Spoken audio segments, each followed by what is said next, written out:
Sinita ng mga otoridad ng Cebu City ang di agad pagpapasok sa mga rescuer sa Ayala Center, Cebu. Nabubagsak po ang kisame ng sina nito na ikinasugad ng 9 na tao. At sakaling may magreklamo, handa raw silang harapin ang pamunuan ng mall. Saksi si Alan Domingo ng GMA Cebu. Sa una, akalain mong may kakaibang pakulo sa sinahang ito ng Ayala Center, Cebu dahil sa bumubuhos na tubig mula sa kisame.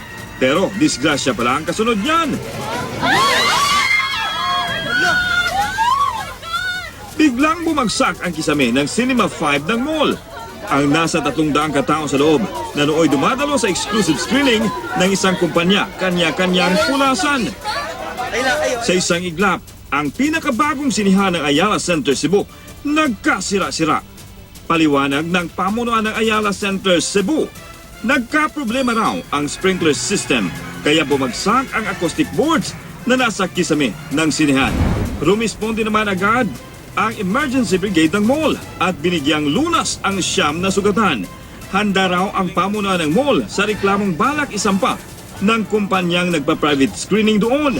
On our end, we will duly investigate naman din what happened to the incident. Nag-inspeksyon kanina ang City Disaster Risk Reduction and Management Council sa loob ng mall.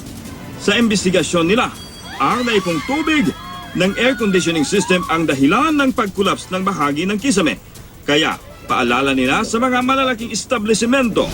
Kinahanglan periodic gid ang ilahaging maintenance sa ilahang mga air conditioning units. Kaya di na ta gusto nga mausab nga masubli pa tong insidente.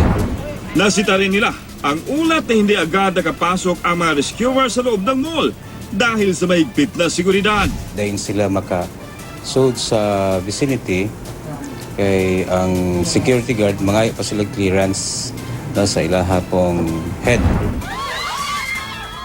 Ako si Alan Domingo, ang inyong saksi.